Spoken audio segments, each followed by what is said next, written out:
Hey there. Please subscribe. 1 second for you. Big deal for me. Want to know the best part about living with your mother-in-law? She asked her followers, turning the camera on me. You don't have to lift a finger. This is what grandmas were invented for.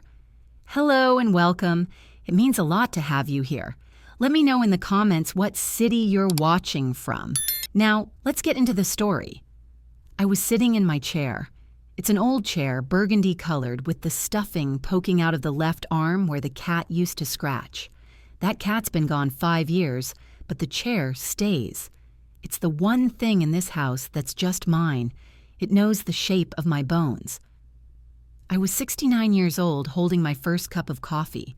The house was quiet, too quiet. My son, Jeremy, and his wife, Sarah, were still asleep upstairs, the way they always were. The sun was just starting to hit the big oak tree I planted out front. I watched the leaves turn from dark green to gold. I worked hard for this quiet, for this house. My granddaughter, Keisha, had set up this new app on my phone. One of those video things, TikTok or Insto something. She said, "Grandma, you'll love it. It's full of recipes and church music." And she was right. I liked the videos of people making pound cake. I liked the big choirs from Atlanta and Chicago, singing the old hymns. It was a nice, harmless way to pass the time while the coffee worked. I opened the app. A woman was making a casserole. I swiped. A man was dancing with his dog. I swiped. And then I saw her face. My daughter-in-law, Sarah. She was in my kitchen. I could see the yellow tile I laid myself back in 1993. The tile with the one crooked piece by the stove. Sarah was smiling into the phone camera. It was that smile she uses, the one that's all teeth but no eyes, the one that's sweeter than honey but tastes like poison. "Hey, everybody," she chirped. Her voice was high like a little girl's. "So many of you ask me how I manage it all. The kids, the house, my social life. You want to know my secret?" She paused, like she was telling them the biggest news in the world. Want to know the best part about living with your mother-in-law? My thumb froze on the screen. Sarah turned the camera around. She didn't even try to hide it. There I was. I was seen from the back. I was standing at the sink in my old blue apron, the one Frank, my late husband, bought me for our 10th anniversary. I was scrubbing the skillet they'd left from dinner last night. The video zoomed in on my back. "You don't have to lift a finger," Sarah whispered, loud enough for the phone to catch it. She let out a high-pitched giggle. The camera panned across the kitchen counter. It showed the plates I'd already stacked, the breakfast I had laid out for them. "She doesn't have a life of her own anyway," Sarah's voice said. She was back on camera now, winking. "So it's her sacred duty to watch the house and the kids. I mean, what else is she going to do, child?" She laughed. It wasn't a mean laugh. That was the worst part. It was light, airy. Like she'd just said the funniest, most obvious thing in the world. My heart didn't break. It didn't pound. It just stopped. It felt like a cold, heavy stone just settled right in the middle of my chest. I looked down at the comments. They were flying by. Hundreds of them. "OMG, you are so lucky. Mine just sits on the couch." "Truth, girl. That's what grandmas were invented for." "Get it, girl. Let the old guard do the work. Mine complains all the time. I'm showing her this. Sacred duty." I tapped the screen. The video stopped. Sarah's smiling, frozen face stared back at me. I sat there in my old chair. The sun was higher now. The coffee in my mug was cold. I didn't cry. I didn't get angry. I just went very, very still. I sat there and thought about the walls around me. I've been a widow for 40 years. Frank was a good man, a quiet man. He worked the line at the plant in Dayton. He got sick fast. It was the chemicals, the doctor said. It ate him up from the inside. He died in 1984, left me with a 5-year-old boy, Jeremy, and a pile of medical bills. We were living in a 2-room apartment over a liquor store. The music from downstairs rattled the windows all night. My mama, back in Alabama, called me. "Martha, child, you come on home. You can't make it up there in Ohio by yourself. Come home, find a man who can take care of you." I hung up the phone. I looked at Jeremy, sleeping on a pallet on the floor. I was not going back. And I was not going to find another man. I was going to work. I got 2 jobs. My day job was at St. Jude's Hospital, down in the laundry.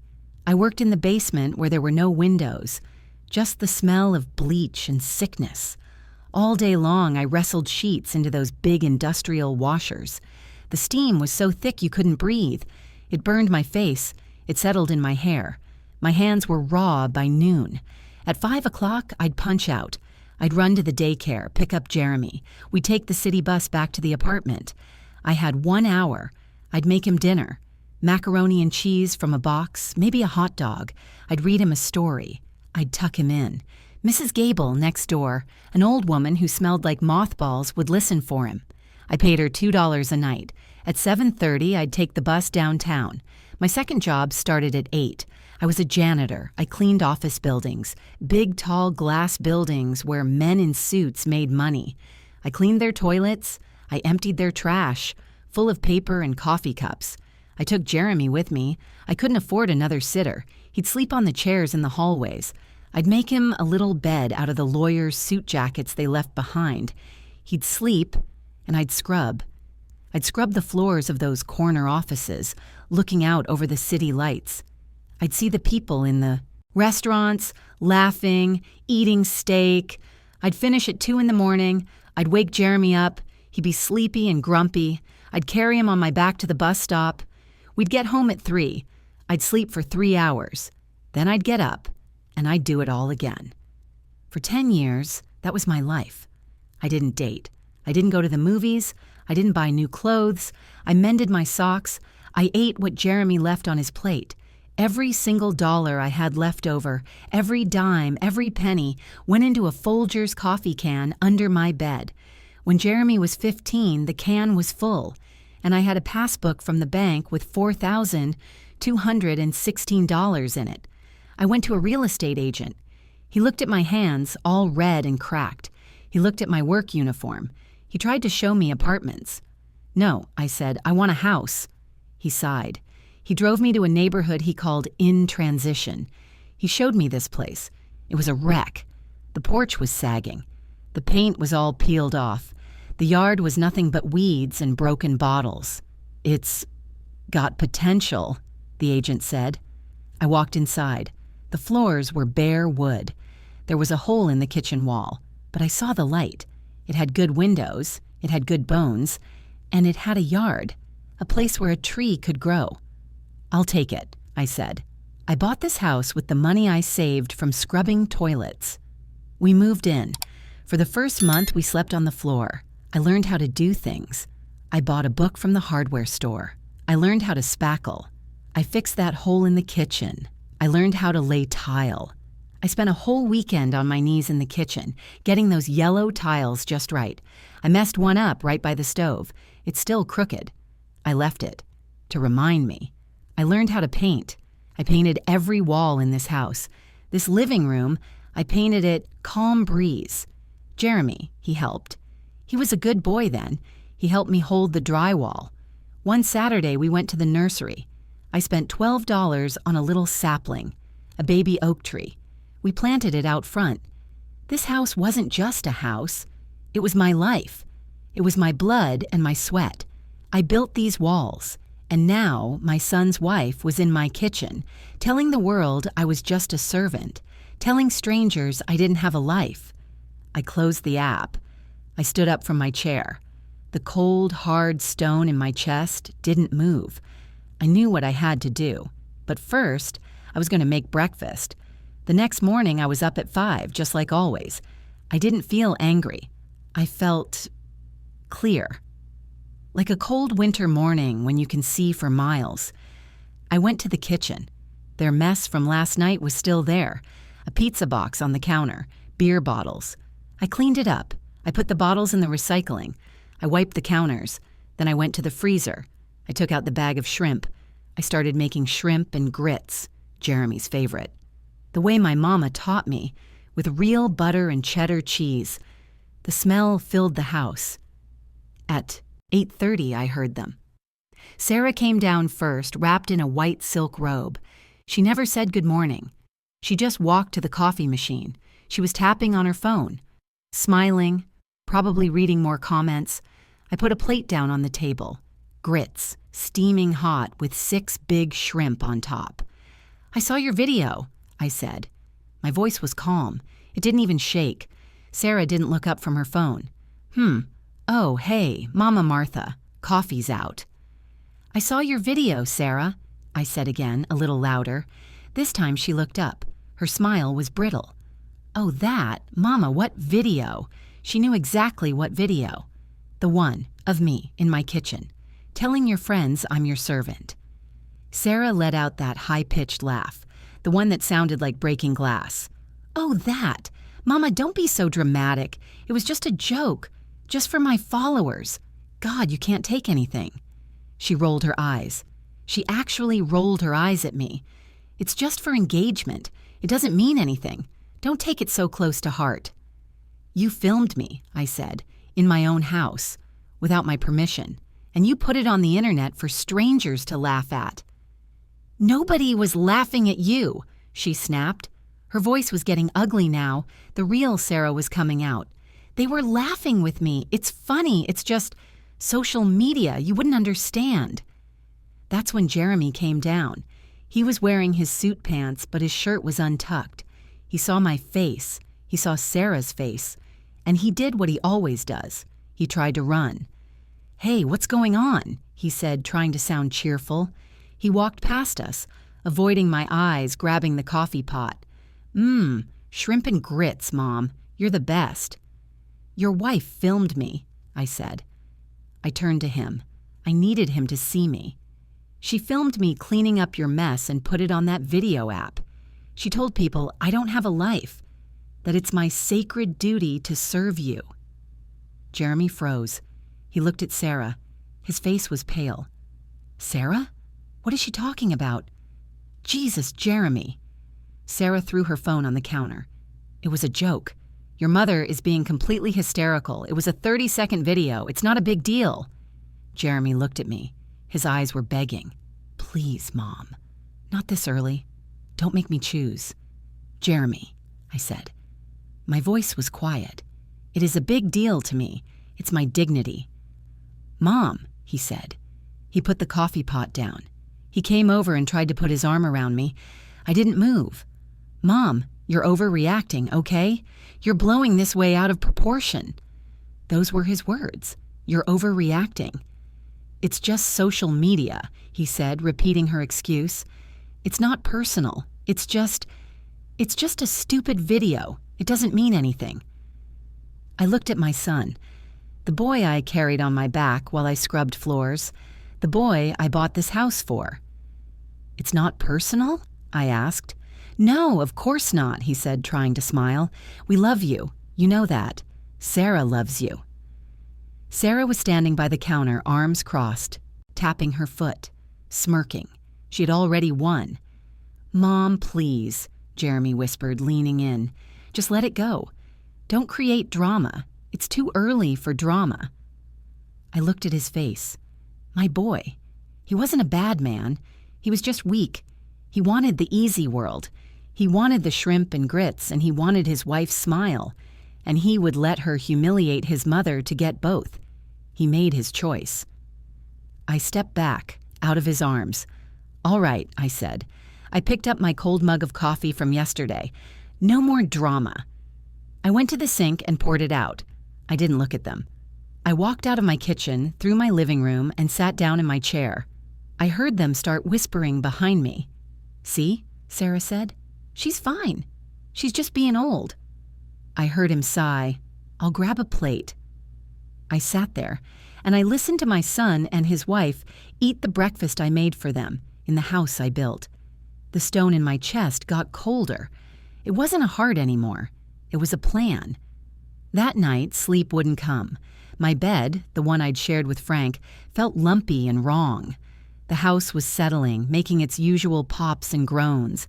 But tonight, they sounded different. They sounded like warnings. My son and his wife were asleep down the hall. I could hear the low hum of their air purifier. They were sleeping like babies. After he told me I was creating drama, Jeremy went to his home office. Sarah went upstairs, probably to counter likes. I stayed in my chair until the sun went down. Around 2 a.m, I gave up on sleep. My mouth was dry. I decided to go down for a glass of water. I didn't turn on the hall light. I know these stairs. I know every creak. I know the third one from the bottom is the one you have to skip. I got to the kitchen. The moonlight was coming in through the window over the sink. It made the crooked yellow tile gleam. I was reaching for a glass when I heard it. A voice. A whisper. It was coming from the back porch. My hand froze. It was Sarah. She was on the phone. "No, Mama, not yet," she was whispering. "I told you, it takes time. The old woman is more stubborn than we thought." I didn't breathe. I moved slowly, step by step, until I was standing by the back door. The screen door was closed, but the kitchen door was open just a crack, letting the night air in. I could see her outline. She was sitting in the porch rocker, her feet up on the rail. "Listen," she said, and her voice dropped, became businesslike. "The plan is simple. As soon as she, kicks it, the house automatically goes to Jeremy. He's the only heir, and what's his is mine." My blood went cold, not cold like the stone, cold like ice. I fumbled in the pocket of my housecoat. My phone was there. My hands were shaking. I pulled it out. The screen lit up my face, and I ducked back, afraid she'd see the glow. I hit the button for the camera. Then I hit the button for video. I held the phone up, low, near the door crack. I didn't care about the picture. I just wanted the sound. "This house has to be worth $500,000, Sarah went on. "Easy. We sell it. We sell it fast. We finally get out of this neighborhood and move to a decent area. Buy a place in Powell." A pause. Her mother must have asked a question. "No, he doesn't know. Of course he doesn't know. You know how he is. So sentimental about his dear mama. He'd just fall apart and ruin the whole thing." She laughed. A low, nasty little chuckle. "That video? Oh God, that was just for engagement. It worked too. My numbers are way up." She got mad. She'll get over it. What's she gonna do? Kick us out? She doesn't have the guts. She needs us. She'll be in there cooking and cleaning tomorrow, just like always. She'll pout for a day, then it's back to being Mama Martha. Don't you worry. She talked for 8 minutes. 8 minutes of her planning my death. 8 minutes of her calling me a fool. 8 minutes of her and her mother dividing up my life, the life I built with my own 2 hands. I stood there. I recorded every single word. My arm ached. My legs went numb, but I didn't move. "Okay, Mama, I gotta go," she finally said. "Jeremy will wonder where I am. Yeah, love you too. Bye." I heard the rocker creak. I flew. I didn't make a sound. I was back up the stairs, in my room, with the door shut, before she even touched the kitchen doorknob. I sat on the edge of my bed. My heart was pounding now. It was pounding so hard I thought it would break my ribs. I hit stop on the recording. I saved it. I did not sleep. I sat in my bed, in the dark, and I watched the numbers on my alarm clock turn. 2:30, 3 o'clock, 4:15. At 5, I got up. I put on my good dress, the one I wear to church. I put on my walking shoes. I didn't make any coffee. I walked out the front door, past the oak tree, and went to the bus stop. The number 7 bus still smells the same, diesel and old vinyl. I sat in the back. I watched my neighborhood go by, the little houses I'd known for 30 years, Mr. Henderson's store, the new high school. I was the only one on the bus, just me and the driver. I got off downtown. The city was just waking up. Men in suits were already walking fast, holding coffee cups. I wasn't going to a lawyer's office. I didn't have money for that. I was going to Jolene's. Jolene and I have been friends for 45 years. We met in the hospital laundry room. She was the only other woman there who wouldn't take any mess from the foreman. She calls me Sister Martha. I call her Sister Joe. She lives in a small apartment complex for seniors. It's clean and it's quiet. I rang her bell. She opened the door in her housecoat, her hair in rollers. Martha? Child, what on earth? It's not even 7 o'clock. I need to talk to you, Joe, I said. She looked at my face. She saw my church dress and my walking shoes. She knew. Lord Jesus, she said. She grabbed my arm and pulled me inside. Sit down. I'm making coffee. Strong coffee. I sat at her small kitchen table, the one that was always covered in her puzzles. She put a mug in front of me. It was hot. My hands were still cold, so I just held it. Tell me, she said. So I told her. I told her about the video. I told her about the comments. She just nodded. Her face got tight. And then, I said, I told Jeremy. I told him it hurt my dignity. What did that boy say? Jolene asked. Her voice was low. He told me I was overreacting. He told me not to create drama. Jolene closed her eyes. She said a very bad word very quietly. That ain't all, I said. What else, Martha?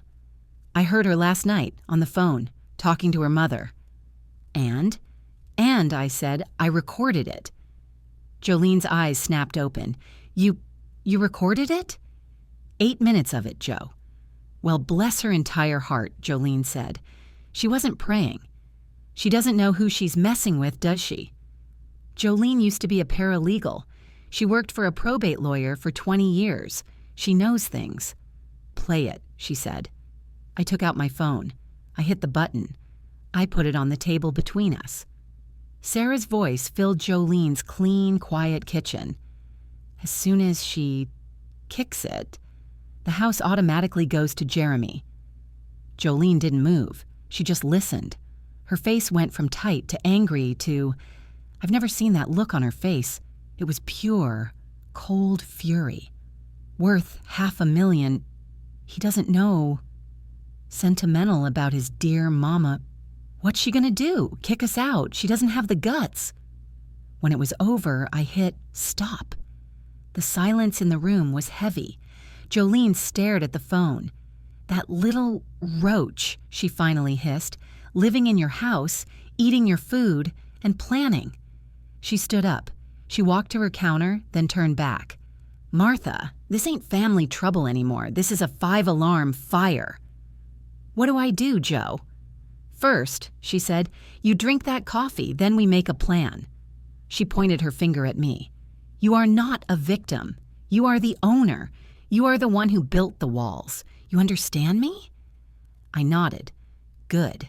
You need a trust, an irrevocable trust, right now, today. A trust? Joe, I can't afford a lawyer. You don't need a lawyer, Jolene said, grabbing her own phone. You need my nephew, David. Your nephew? The one who works at the court? That's the one. He's not some high-priced downtown shark. He's a clerk. He works in probate. He knows all the paperwork. He knows all the tricks. And he loves his Auntie Jo. She dialed a number. David, wake up. I need you. No, I don't care what time it is. Get dressed. Yes, it's about Aunt Martha. Yes, it's that bad. Meet us at my kitchen table in 1 hour and bring your laptop. At 8:15, David walked in. He was a good man, serious. He always wore a tie, even on a Saturday. He kissed Jolene on the cheek and nodded at me. Aunt Martha, you're in trouble? She's in a war, David, Jolene said. Sit down. Coffee? No, thank you. What's going on? Jolene pointed at my phone. Play it again, Martha. I did. David sat there. He listened to the entire 8-minute recording. He didn't interrupt. He didn't show emotion. His face just got very still. When it finished, he was silent for a full minute. He just looked at me. Aunt Martha, he said, and his voice was gentle. She's dangerous. This isn't just greedy talk. This is conspiracy. This is planning. I know, I said. Okay? He opened his briefcase on the table. He pulled out his laptop. Aunt Jo is right. We're not going to react. We're not going to yell. We are going to act by the law. We are going to build a fortress. He turned the laptop toward me. First, he said, we are creating an irrevocable living trust. Today. What does that mean, exactly? I asked. It means this, he said, and his voice got sharp. It means the house, your house, is no longer in your name. It's in the name of the Martha Clark Living Trust. You are the trustee. You control it 100%. You live in it. You can paint it. You can't be moved. You are the queen. But what about Jeremy? When you pass, David said, Jeremy can be the beneficiary. The house will go to him. But, and this is the beautiful part, it will go to him in the trust. It will be his separate property. His wife, he spat the word, can never touch it. Not in a divorce. Not if he dies. Never. She can't force him to sell it. She gets nothing. This plan of hers, he tapped my phone, is dead. A little bit of the stone in my chest, it just chipped away. It will cost you $1 for the filing fee, David said. I'll take care of the rest. Thank you, David, I whispered. We're not done, he said. He closed the laptop. That's the defense. Now, the offense. What do you want to do about them? Jolene was watching me. They are in your house, David said. Do they have a lease? A lease? No, they're my family. No, David said. They're tenants, or, more accurately, tenants at will. They are guests, guests who have overstayed their welcome. You can ask them to leave at any time. I looked at my hands, my wrinkled red hands, the hands that raised him. But Aunt Martha, David said softly, you have to understand. This is your son. This will destroy the family. I looked up. I looked at David. I looked at Jolene. The family is already destroyed, honey, I said. My voice didn't shake. I'm just turning on the light so we can all see the pieces. Jolene smiled. It was a slow, grim smile. That's my sister, she said. All right, David said. He nodded once, a quick, sharp movement. Then we have a plan. We wait for the right moment. We need them out of the house. We need to do this clean. What do you mean, right moment? I asked. We wait, David said, for them to give us an opening. I nodded. I drank my coffee. It was hot, strong, and bitter. It was the best coffee I'd ever had. I went home. I walked back into my house like nothing had happened. Jeremy was at his computer. Sarah was on the couch, her feet up on my coffee table, tapping on her phone. Neither of them looked up. Hey, Mom, Jeremy mumbled. I just nodded. I went to my chair. I sat down. I waited. For 3 days, I lived with them. I was a ghost in my own home. I made meals. I put the plates on the table. They ate. I washed the dishes. They watched TV. Sarah was bright and cheerful. She was uploading new videos. One of them was about a new face cream. She was glowing. Jeremy was quiet. He avoided me. He knew he had failed me. He just didn't have the spine to fix it. I didn't say much. I said, "Good morning." I said, "Dinner is ready." I was polite. I was calm. But inside, I was just a block of ice. I was waiting. I watched every move they made. The plan was set. The trust was filed. David had the paperwork. Jolene called me every night. You holding on, Sister Martha? I'm holding on, I'd say. Good. He's a fool, Martha, but he's your fool. You remember that. I know, Joe. I know. Then, Friday evening, it happened. The gift from God. Sarah came dancing into the kitchen. I was wiping down the counters. She was waving her phone. Jeremy, you will not believe this, she squealed. Jeremy came out of his office, rubbing his eyes. What, baby? That resort. The one I'm a brand ambassador for. They just comped us a full weekend. All inclusive. We leave tomorrow morning. Jeremy looked at me. His face was a map of guilt. Oh, wow, Sarah. That's great. This weekend? Yes, this weekend, she said. We need to pack. Then she looked at me. The smile faded. The calculation came into her eyes. Oh, she said. The kids. My grandchildren, Leo and Maya, were in the living room playing their games. Jeremy spoke up, his voice weak. Mom, I know it's last minute, but could you watch the kids? Just for, 2 nights? 3 days? Sarah started to say something. We were thinking of taking them. I smiled. It was the first real smile they'd seen in days. I looked at my grandbabies. Or, I said, you two could stay here with Grandma. We'll have a pizza party and a movie marathon. We'll make popcorn. Pizza! Leo yelled from the living room. Grandma, can we?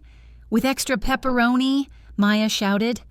All the pepperoni you want, child, I called back. Sarah looked at Jeremy. She was annoyed, but she wanted the trip more. Well, she sighed, I guess that settles it. Make sure they do their homework, Mama. I'll handle it, I said. My son looked at me. He was so relieved. He thought this was me forgiving him. He thought this was me, being Mama Martha again. Thanks, Mom, he said, and he sounded like a little boy. You're a lifesaver. Of course, son, I said. I handled you for 30 years. I think I can last 3 days. He laughed. He thought I was joking. They went upstairs to pack. I heard their suitcases rolling on the hardwood floor I installed. I sat in my chair, and I waited for the sun to come up. They left at 7 a.m. on Saturday. Sarah was wearing a big straw hat and sunglasses, like a movie star. Now, Mama, don't let them have too much sugar, she said, not even looking at me as she checked her purse. Their bedtime is 8:30 sharp. We'll be fine, Sarah, I said. You two have fun. Jeremy hugged me. It was a quick, guilty hug. Thanks again, Mom. We'll talk when we get back, okay? You drive safe, son, I said. I waved at them from the porch. I watched their black SUV turn the corner at the end of the street. I watched until the dust settled. I stayed on that porch for 1 full minute. Then I went inside. I locked the deadbolt. I pulled my phone out of my apron pocket. Leo, Maya, come here. They ran in. Listen to me. Today is Grandma's special day. I have a job for you. I need you to go into the living room. I'm putting on that cartoon you love, the one with the talking dog. I'm bringing you soda and chips, and you can play on your tablets. All day? Leo asked, his eyes wide. All day. But here's the rule. You cannot, under any circumstances, come out of that living room. Understand? Not until I say so. It's a game. What kind of game? Maya asked. A secret game, I said. For Grandma. Can you do that for me? They nodded, thrilled. I set them up. I gave them chips, juice boxes, and the remote. I closed the living room door. Then I called David. They're gone, I said. I'm on my way, he said. The truck is 10 minutes behind me. I went to the hall closet. I pulled out my old set of tools. 30 minutes later, David was at my door. Behind him was a small, moving truck. Aunt Martha, he said, nodding. He was all business. David, I said. 2 men, big and quiet, got out of the truck. They wore plain blue uniforms. These are my guys, David said. Mike and Ron, they are fast and they are silent and they are discreet. Good, I said. Let's start. I led them upstairs. I pointed to the master bedroom. This one. Aunt Martha, David said, I need you to go into the kitchen. Make us some coffee. Let us handle this. Just tell me, what goes? I looked at him. Everything, I said. Everything? Everything that is not mine. Everything they brought into this house. It goes. David nodded. Mike, Ron, you heard her. Bedroom first. Be careful with the walls. Pack it. Log it. Move it. I went downstairs. I made a pot of coffee, and the work began. I heard the sound of tape, the sound of quiet footsteps. David was in the hallway with a clipboard and his phone, taking pictures. Item, 1 king-size bed frame, gray upholstered. Item, 1 memory foam mattress. I sat at my kitchen table, the one Frank and I bought in 1980. I heard them take the bed apart. I heard them empty the closets. I heard the scrape of hangers. I heard them clear out the bathroom. Every bottle of face cream, every electric toothbrush, every bottle of her expensive shampoo. They were fast. They brought down his flat-screen TV, her standing mirror with the lights, his video game chair. They moved to the living room. That big gray couch? Mike asked. Gone, I said. The glass coffee table? Gone. I got up. I went to the storage shed out back. I dragged in my old chair, the burgundy one. I put it right where their big, ugly couch used to be.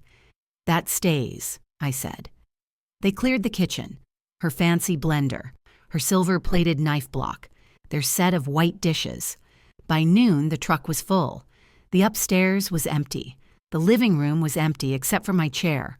The kitchen just had my old pots and pans. Okay, David said. They're loaded. They're taking it to the storage unit on Maple Street. It's paid for 1 month. Thank you, Mike. Ron, I said, and I handed them each an envelope. They nodded and drove away.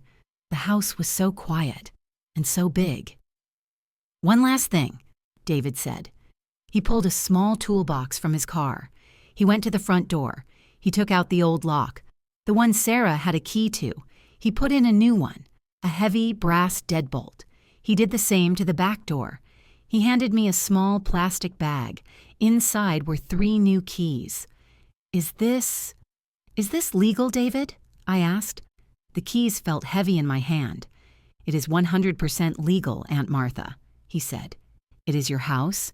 They are guests. You have secured your property. You've even been kind enough to store their belongings for them. He smiled. You're all set. Call me when they get here. I'll be waiting. I thanked him, and he left. I went to the living room door and opened it. The kids were half asleep on a pile of cushions, cartoons still blaring. Okay, babies, I said. Game's over. Let's order that pizza. Monday night, 6 p.m. I was sitting in my chair. The house was clean, spotless. I'd sent the kids over to Jolene's for the night. Sister Joe's sleepover, she called it. They were thrilled. It was just me, waiting. I heard the car pull into the driveway. I heard their voices laughing. They sounded tan. I heard footsteps on the porch. Then I heard a sound. The scrape of metal on metal. Scrape, click, jiggle. Silent, scurra-jiggle, jiggle, click. What the hell? I heard Sarah say. Is your key broken? No, Jeremy said. It's not turning. Move over, let me try, she said. Jiggle, jiggle, jiggle. Push. What is wrong with this stupid door? She said, her voice rising. Mom, Jeremy called out. He knocked. Mom, you in there? The door is stuck. I stood up. I walked to the door. I turned the new deadbolt. Click. I opened the door. They were standing there, suitcases in hand, tanned, annoyed. Mom, thank God, Jeremy started. The lock is jammed or something. He stopped. He looked past me. Into the living room. He saw the empty space. He saw the bare walls. He saw my old burgundy chair, sitting all by itself. What? Sarah pushed past him. Where's our couch? She said. Her voice was flat. She dropped her suitcase. It hit the wood floor with a thud that echoed in the empty room. Where is our TV? She yelled. She ran past me toward the stairs. Jeremy, where is our stuff? We heard her footsteps pounding up the stairs. Jeremy just stared at me. He was pale under his tan. Mom, what is this? What's going on? Did we get robbed? No, I said very calmly. I sat back down in my chair. You were not robbed. Sarah let out a shriek from upstairs. It was a sound I had never heard, a sound of pure rage. She took everything! She came running down the stairs. Her face was red. Her eyes were wide. You crazy old woman, where is my stuff, my clothes, my makeup, my bed? I'm calling the police. This is theft. She had her phone out. She was dialing 911. Go ahead, I said. I folded my hands in my lap. Call them. What did you do? She screamed. Your things are safe, I said. They are in a storage unit on Maple Street. Everything is packed. Everything is itemized. Jeremy just sank onto the bottom stair. He looked broken. Mom, why? He whispered. His voice was shaking. Why would you do this? I don't understand, he said, holding his head. For what? For that stupid video? Mom, I said I was sorry. We said we were sorry. For this? Sit down, Jeremy, I said. I'm not sitting down, Sarah yelled. I'm calling the cops. You stole from us. Sit down, Sarah, I said. My voice was like iron. It cut right through her screaming. She stopped. She looked at me. Before you call anyone, I said, there's something you need to hear. I pulled my phone out of my apron pocket, the one I had the recording on. You're right, Jeremy, I said. This isn't about the video. The video just opened my eyes. I looked at Sarah. Her face was turning from red to white. This is about a conversation, I said. One you had on my back porch last Wednesday, around 2 a.m. Sarah's mouth fell open. I went down for some water, I said, and I heard you talking to your mother. I pressed the play button. I turned the volume all the way up. Sarah's voice filled the empty, echoing room. As soon as she, kicks it, the house automatically goes to Jeremy. I watched my son. He looked at Sarah. His face was just confused. This house has to be worth $500,000. Easy. We sell it. Jeremy shook his head. Sarah? What is this? No, he doesn't know. Of course he doesn't know. You know how he is. So sentimental about his dear mama. That was the line. Jeremy's head snapped toward his wife. The confusion was gone. It was replaced by a look of pure, cold horror. He stood up. Sarah was backing away. Jeremy, baby, that was just talk. It was taken out of context. No, child, I said. It was 8 minutes of context on my back porch. The recording was still playing. What's she gonna do? Kick us out? She doesn't have the guts. Jeremy closed his eyes. He wasn't crying. He was just hollow. Is it true? He whispered to his wife. Is that what you wanted? You were waiting for my mother to die? No, Jeremy, no, she's twisting it. It's your voice, Sarah, he said. The recording ended. The silence in the room was deafening. There was a knock on the door.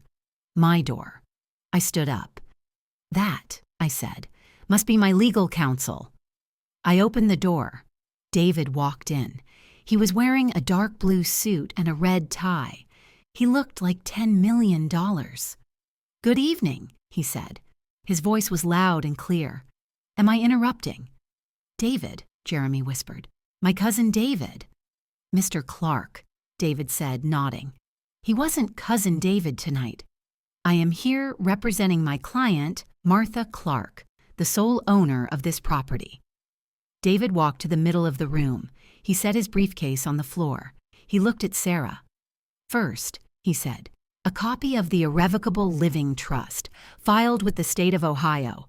This house is, and will remain, the sole property of the trust.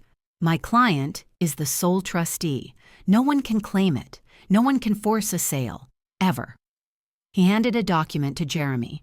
Second, he said, a full, itemized inventory of your belongings. All 28 boxes and all furniture currently in your name. He handed another document to Sarah.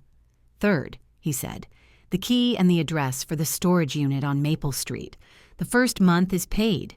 You have 30 days to retrieve your items before they are considered abandoned. He placed a single key on the floor. And fourth, David said, looking right at Sarah, my client, the homeowner, has the full legal right to ask any and all guests to vacate the premises immediately. You can't, Sarah shrieked. This is our home. Jeremy, say something. Jeremy was just staring at the paper in his hand, the one that said Irrevocable Trust. He looked up. He looked at his wife. He looked at me. And he finally understood. He didn't make a sound. He just slid down the wall and sat on the floor, his head in his hands. Mom, he whispered. It was the sound of a man who had seen his whole world burn down. Mom, I swear to God, I didn't know. Sarah was breathing hard. She looked from her husband on the floor, to me, to David. She was a cornered animal. You can't just throw us out. We have children. This isn't legal. It's perfectly legal, David said. His voice was calm as a frozen lake. This is your final notice to vacate. You can leave on your own, or my client can have the sheriff escort you out. Your choice. Jeremy, she shrieked. Get up! Don't let them do this. He wouldn't look at her. I didn't know. He just kept repeating, rocking back and forth. I didn't know. I didn't know. I looked at my son. My heart ached. It wasn't a stone anymore. It was just tired. I know you didn't, son, I said. I walked over to him. I looked down at his bowed head. And that's why your things, I said, softly, are still in your old room, untouched. His head snapped up. His eyes were red. What? Your clothes, your computer, everything that was just yours. It's all upstairs. I didn't pack it. Sarah's face went white. She understood before he did.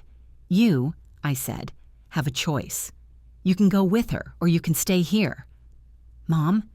But if you stay, I said, and my voice went hard again, you stay on my terms, my rules, in my house. What rules? He whispered. Rule 1, I said, holding up a finger. You pay rent, $500 a month, first of the month, no exceptions. Rule 2, I held up a second. You do your share. There's a chore chart on the fridge. You will cook dinner 3 nights a week. You will do your own laundry. You will not leave a dish in my sink. I turned and looked at Sarah. She was vibrating with rage. Rule 3, I said. You, I pointed at her, will delete that video tonight, and you will post a public apology, a real one, not one of those fake crying apologies, a real one, to me. You will use my name, and you will tell the truth. And if I don't, Sarah sneered, then you leave, I said, right now, tonight, with nothing but the clothes on your back. Your husband and your children can stay, but you will go. I let that sit in the air.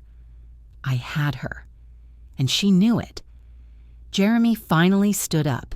He looked at his wife. He didn't look angry. He just looked empty. Sarah, he said. His voice was dead. We should go to a hotel. We need to talk. A hotel, she scoffed. With what money? She has everything. You have a credit card, I said, and I'll have David send you the key to the storage unit in the morning, after the apology is posted. That night, my son told his wife they needed to live separately. He packed a bag. Not from the storage unit, from his old room. He and Sarah left. They went to a motel down on Route 23. I sat in my chair, in my empty, quiet house. And for the first time in a week, I slept. The next day it happened. Jolene called me. Martha, you need to see this. Sarah had posted a new video. She was on camera. No makeup, no bright lights. Her eyes were swollen. She was sitting in a drab motel room. She was crying. I have to make this video, she sniffled. I did something terrible. She told them everything. The woman in that video, Mama Martha. Her name is Martha Clark. She is my mother-in-law, and I humiliated her. For clicks. I made her seem like a servant, but the truth is, she's the one who gave us a home. She cried harder. I was greedy, and I was cruel, and I disrespected her. I am so sorry, Martha. I am so sorry. It was a good performance. I didn't know if I believed it, but the internet did. And then my cousin, Diane, posted her video. Diane runs a cooking blog, a popular one. 250,000 followers. She wasn't crying. She was angry. Y'all saw that video from Sarah Clark, she started, staring right into the camera. Now, let me tell you the real story. Let me tell you about my cousin, Martha, a widow, a woman who worked 2, sometimes 3 jobs, scrubbing floors, cleaning hospital laundry, a woman who raised her son on her own and bought her house with her own 2 hands. She told them. She told them about the coffee can. She told them about the crooked tile. She told them about the back porch recording. She didn't play it. She just described it. "This ain't about cancel culture," Diane said, her voice shaking. "This is about respect. This is about not letting these young, greedy people eat their elders alive. This is about not waiting for your mama to die so you can sell her bricks." Her video exploded. It went bigger than Sarah's joke, bigger than her apology. "Respect your elders" started trending. People were flooding Sarah's page. They were flooding my page, which I didn't even know I had. The battle was over. I didn't just win, I had buried her. 3 months passed. The house was different. It was quiet. But it was a good quiet. Sarah moved into a small apartment across town. She was working, a real job as a receptionist. She was in therapy. My son, Jeremy, and my grandchildren, Leo and Maya, lived with me. There was a new order. The chore chart was on the fridge, and it was followed. Jeremy cooked on Mondays, Wednesdays, and Fridays. He wasn't bad at it. The kids cleaned their own rooms. They took out the trash. On the first of every month, Jeremy transferred $500 into my bank account. "It's not just rent, Mom," he told me one night. We were sitting on the porch. It's my respect. It's me paying my way." He was thinner. He had dark circles under his eyes, but he looked stronger. He wasn't a boy anymore. One Saturday, Sarah came by to pick up the kids for the weekend. She didn't come to the door. Usually, she just honked. This time, she walked up the path. She knocked. I opened the door. She looked different, simple. Her hair was back in a ponytail. She wasn't wearing all that makeup. "Mrs. Clark," she said. She wouldn't look me in the eye. Can I talk to you? For a second?" I just nodded and stepped aside. She stood in the entryway. She wouldn't come into the living room. "I just wanted to thank you," she said, her voice small. I just stared at her. "Thank me?" You made me look in the mirror," she said, and I hated what I saw. I was a monster. I was so afraid of being poor, I turned into that. She took a shaky breath. "I don't expect you to forgive me. I don't. But I want you to know. That lesson, it changed my life. I'm trying to be better." I looked at this young woman, this child, the one who had planned to sell my house, and I told her the truth. "I was wrong too, child," I said. She looked up, shocked. "What?" "I was wrong," I said. "I let you do it. I let you walk all over me. I let my son hide behind my apron. I made myself so small, I almost disappeared. I was so afraid of not being needed, so afraid of being alone, that I let you turn me into a servant." I pointed to my chair. I was just a piece of furniture until you woke me up. We just stood there for a minute. I'm glad you're still here, Mrs. Clark," she said. "Me too," I said. "Me too." That evening, Jeremy came home. He had a letter in his hand. "What's that?" I asked. "It's from my lawyer," he said. He handed it to me. It was a legal document, official, stamped. It was a formal, notarized refusal, an official document stating that he, Jeremy Clark, refused any and all claim to the property at my address while I was still living. He waived his rights as an heir unless it was explicitly left to him in my final will. "It just makes the trust official," he said. "It makes it so you know that I'm not waiting." "Mom," he said, and his eyes filled with tears. "I'm here because you let me be here, not because I'm entitled. I am never, ever making that mistake again." I took the paper. I didn't say anything. I just nodded. I went out to the front porch. I sat in my rocker.